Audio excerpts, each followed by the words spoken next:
Halo teman-teman semuanya, kembali lagi bersama saya, Geraldo Jovon Wartuni, mahasiswa Fakultas Ilmu Komputer, Program Studi Informatika, Universitas Kristen Indonesia Maluku.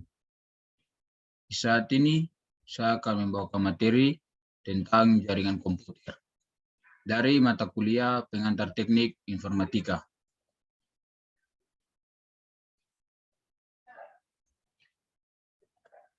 Materi yang pertama, pengertian jaringan komputer. Jaringan komputer adalah dua atau lebih perangkat komputer yang saling terhubung atau terkoneksi antara satu dengan yang lain dan digunakan untuk berbagai sumber data. Setiap titik akhir dalam suatu jaringan memiliki tanda pengenal yang biasa disebut dengan alamat IP atau alamat media akses kontrol. Endpoint dapat mencakup server, komputer, telepon, dan perangkat keras. Jaringan yang lain. Jaringan komputer dapat dibuat dengan menggunakan gabungan dari teknologi kabel dan wireless. Jaringan dapat bersifat privat maupun publik. Dalam penggunaan jaringan privat, biasanya memerlukan akses di share untuk memasukkan kredensial berupa kata sandi yang dimasukkan secara manual oleh administrator atau diperoleh langsung oleh pengguna. Untuk penggunaan jaringan publik seperti internet, tidak membatasi suatu akses. Berikut sejarah jaringan komputer. Sejarah pertama kali dimulai dari munculnya ide atau gagasan untuk menggunakan satu komputer secara bersama-sama. Proyek ini dijalankan oleh sekelompok periset dari Universitas Harvard di Laboratorium Bell yang dikepalai oleh Howard Aiken. Pada tahun 1950, saat superkomputer berhasil diciptakan, saat itulah sistem TSS juga ditemukan. Momen ini merupakan salah satu sejarah penting di mana jaringan komputer pertama kali diaplikasikan.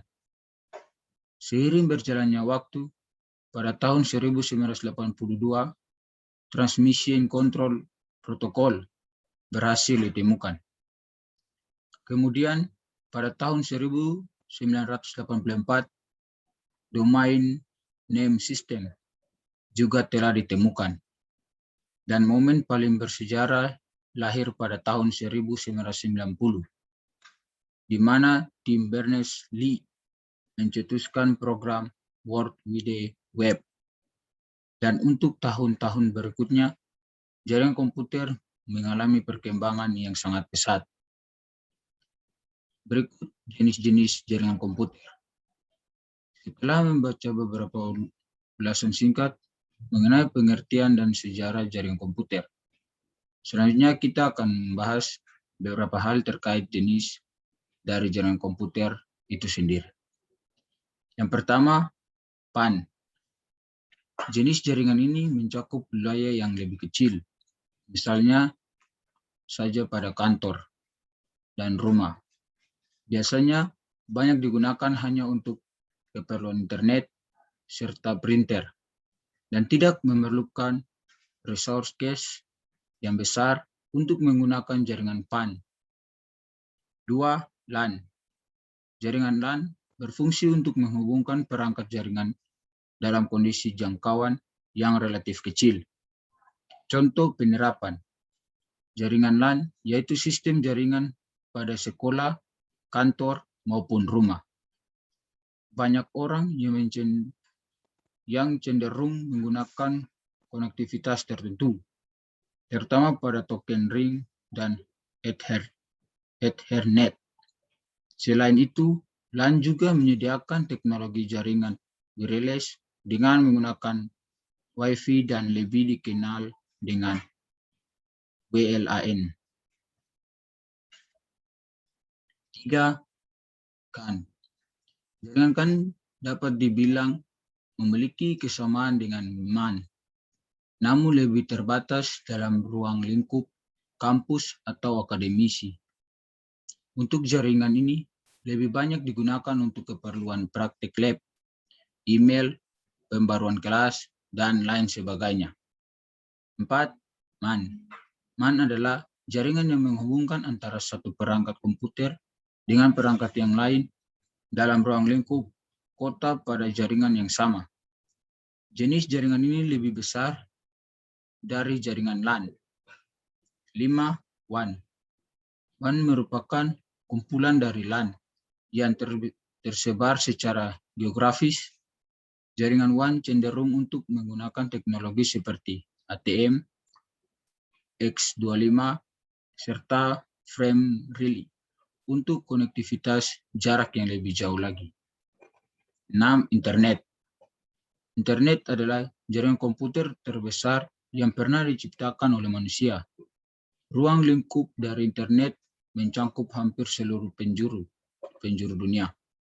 Siapapun dapat mengakses berbagai sumber informasi dalam berbagai perangkat komputer seperti PC, smartphone, laptop, tablet, TV, dan lain sebagainya. 7. VPN. VPN merupakan salah satu solusi untuk menyediakan koneksi internet yang lebih aman. VPN dapat membuat jalur aman untuk kebutuhan transmisi data. Saat ini, banyak sekali platform yang menjual VPN secara gratis maupun menyediakan akses premium. Berikut jaringan komputer berdasarkan jenis transmisi. Berdasarkan bentuk fundamentalnya, jaringan komputer terbagi menjadi dua jenis, yaitu jarak dan transmisinya. Berikut ini terdapat dua jenis klasifikasi jenis komputer network berdasarkan transmisinya. Yang pertama, broadcast. Jaringan broadcast merupakan saluran komunikasi tunggal yang digunakan secara bersama-sama oleh beberapa perangkat yang lain yang saling terkoneksi ke jaringan yang sama. Paket merupakan pesan berukuran kecil yang dikirim oleh suatu mesin menuju mesin yang lainnya. Field dari alamat berisi keterangan mengenai kepada siapa tujuan paket tersebut akan dikirimkan. Apabila paket tersebut tertuju kepada dirinya, maka akan segera diproses. Jika paket terkirim ke mesin yang lain, maka mesin otomatis akan mengabaikannya. 2. Point-to-point. Jenis yang kedua adalah jaringan point-to-point, tersusun atas beberapa koneksi pasangan individu dari satu perangkat menuju perangkat yang lain. Untuk dapat mengirim sebuah paket ke tujuan alamat, maka perlu untuk melewati beberapa mesin perantara, sehingga seringkali akan melewati banyak rute yang kemungkinan berbeda jarak. Oleh karena itu, algoritma rute sangat memegang peran penting pada jaringan ini. Berikut topologi jaringan komputer. Pada pembahasan kali ini, kami akan menginformasikan tentang beberapa topologi jaringan komputer yang tersedia dan digunakan dalam berbagai aktivitas manusia. Yang pertama, bus. Topologi bus merupakan topologi yang mempunyai kabel tunggal yang masing-masing workstation dan server saling terhubung. Kelebihan dari topologi bus sendiri yaitu kita melakukan pengembangan jaringan dan workstation baru akan tetapi tidak mengganggu workstation yang lain. Kekurangan yang dimiliki adalah ketika kabel mengalami kerusakan atau putus, maka akan mengalami gangguan pada keseluruhan jaringan. 2. Ring. Topologi ring atau cincin merupakan topologi yang terbentuk ketika semua perangkat telah terhubung, sehingga menyerupai cincin atau berpola lingkaran. Jadi, setiap workstation akan menerima informasi dari satu perangkat ke perangkat lain. Kelebihan dari topologi ring adalah tidak akan terjadi kolision atau tabrakan antar data. Sedangkan kekurangan dari topologi ini adalah jika salah satu node mengalami permasalahan, maka keseluruhan jaringan akan mengalami gangguan. 3. Star. Topologi star atau bintang merupakan topologi yang masing-masing workstation memiliki jalur yang terhubung langsung melalui server atau hub. Kelebihan dari topologi ini adalah jika salah satu workstation mengalami gangguan, maka tidak semua jaringan akan mengalami hal yang sama. Dikarenakan setiap workstation memiliki jalur atau kabel sendiri. Kelemahan dari topologi star adalah membutuhkan biaya yang besar karena membutuhkan sumber daya kabel yang banyak. 4. Tree. Topologi tree merupakan gabungan dari topologi star dan bus. Topologi jaringan ini menyerupai bentuk akar pohon yang dapat dibilang hanya perangkat hub saja yang terhubung langsung menuju bus pohon. Dan setiap hub berfungsi sebagai akar dari pohon. Kelebihan dan kekurangan dari topologi tree sama dengan topologi bus dan star. Namun, dengan menggunakan jaringan pohon ini, mendukung adanya perluasan jaringan yang lebih baik. 5. Mesh. Topologi mesh sering dipakai ketika terdapat suatu kondisi di mana tidak adanya hubungan komunikasi yang terputus secara absolut antar node dalam sebuah jaringan komputer. Antar perangkat akan terhubung secara langsung selama masih dalam jaringan yang sama. Kelebihan dari topologi mesh adalah komunikasi antar komputer yang lebih cepat, serta keamanan yang lebih terjamin. Kekurangan dari topologi mesh adalah memerlukan biaya yang lebih besar dalam penyediaan kabel. Berikut macam-macam perangkat jaringan komputer. Sekarang telah banyak dikembangkannya berbagai macam perangkat jaringan komputer untuk membantu dan mengoptimalkan kinerja sistem jaringan. Berikut ini merupakan beberapa macam perangkat yang sering Anda jumpai dan Anda gunakan. Yang pertama, server. Server berfungsi sebagai tempat atau media untuk menyimpan informasi, serta mengelola jaringan komputer. Server memiliki spesifikasi yang lebih tinggi dari client, karena tujuan dari dibuatnya server memang untuk melayani komputer client. 2. NIC. NIC dapat disebut juga dengan LAN,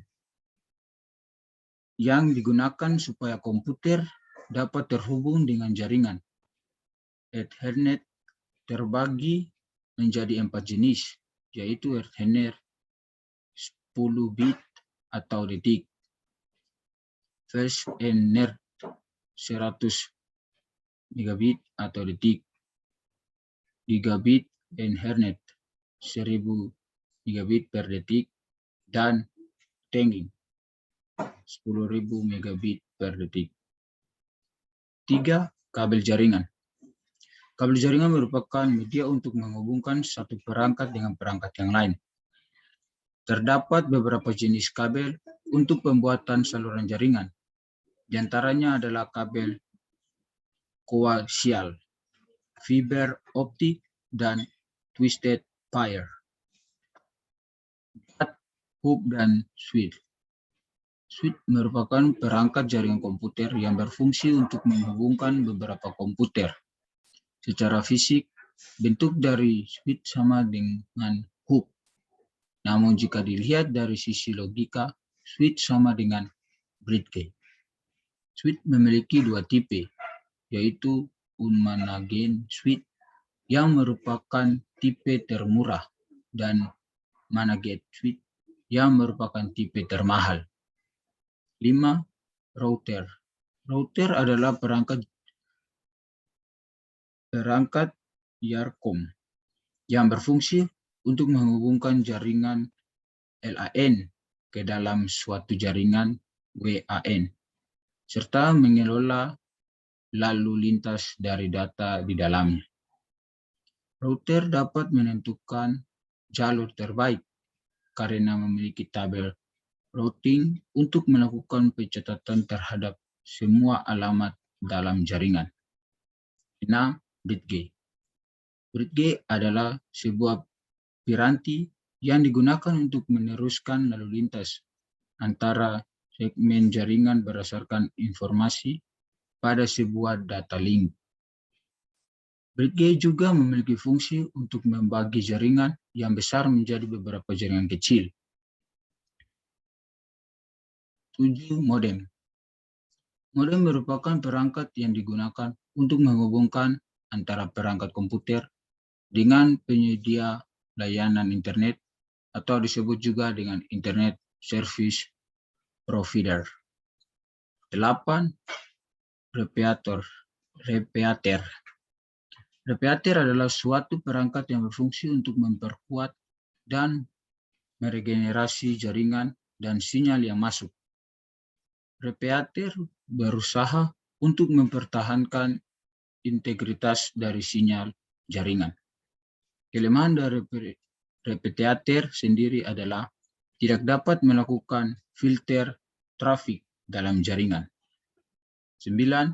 Wireless card. Wireless card merupakan perangkat yang wajib digunakan apabila Anda ingin terhubung dalam jaringan nirkabel. Rata-rata komputer jenis terbaru sudah menggunakan perangkat yang mendukung wireless card. Namun, Anda juga bisa menambahkannya sendiri pada komputer Anda. Berikut manfaat jaringan komputer. Berikut ini merupakan beberapa manfaat jaringan komputer dalam kehidupan sehari-hari. Pertama, untuk berbagi dokumen. Manfaat yang pertama digunakan sebagai media untuk membagikan dokumen yang Anda miliki kepada perangkat komputer lain. Dengan menggunakan jaringan internet, Anda dapat membagikan dokumen menggunakan kabel data maupun nirkabel. Untuk menjaga dan memanajemen keamanan data. Data akan semakin baik jika disimpan secara lebih terpusat. Selain itu, jaringan juga bermanfaat untuk memudahkan administrator dalam melakukan manajemen data perusahaan yang penting. Dengan memanfaatkan shared server, maka setiap karyawan mampu untuk mencari data secara cepat dan efisien. Memudahkan dalam berkomunikasi. Jaringan komputer juga sangat memudahkan untuk melakukan komunikasi antar tim maupun dengan orang lain yang berbeda geografis secara cepat dan akurat. Dengan berkomunikasi secara tepat, maka dapat membantu dalam mengatasi setiap permasalahan yang mungkin terjadi dalam perusahaan. Menyampaikan informasi secara cepat. Dengan bantuan Jarkom, proses penyampaian informasi menjadi lebih cepat tanpa batasan waktu dan tempat. Anda dapat membaca setiap informasi dari berbagai penjuru dunia. Membantu aktivitas manusia. Dan manfaat jaringan komputer terakhir adalah membantu setiap kegiatan manusia agar lebih efektif dan efisien. Dengan adanya jaringan yang baik, maka setiap aktivitas baik di dalam kantor maupun di luar kantor dapat terhubung dengan baik. Berikut dampak negatif. Selain manfaat yang dihasilkan dari adanya jaringan komputer itu sendiri, juga terdapat dampak negatif dari beberapa hal yang akan kami jelaskan berikut ini. Yang pertama, biaya network. Untuk dapat menggunakan jaringan dengan baik, maka Anda juga perlu untuk mempersiapkan setiap kebutuhannya, mulai dari software, hardware, serta investasi perencanaan network desainnya. 2. biaya manajemen, dan maintenance. Untuk pengolahan manajemen dan perawatan jaringan juga perlu diperhatikan secara berkala oleh tim IT profesional, sehingga menurunkan kemungkinan terjadinya hal yang tidak diinginkan seperti kerusakan pada perangkat lunak maupun keras. 3. Aktivitas sharing yang tidak diinginkan. Dampak negatif yang ketiga, dengan adanya lalu lintas jaringan yang tidak terkontrol dengan baik, maka memperbesar risiko dokumen yang di-sharing terinfeksi virus atau spam pada komputer. 4. Ancaman keamanan jaringan. Dengan kemudahan proses komunikasi yang dapat dilakukan dimanapun dan kapanpun secara real-time, tentu saja juga meningkatkan risiko munculnya masalah yang lain. Misalnya, penyebaran konten ilegal, pencurian data, hingga masalah keamanan informasi yang lainnya. Demikian hasil presentasi saya di saat ini. Sekian dan terima kasih.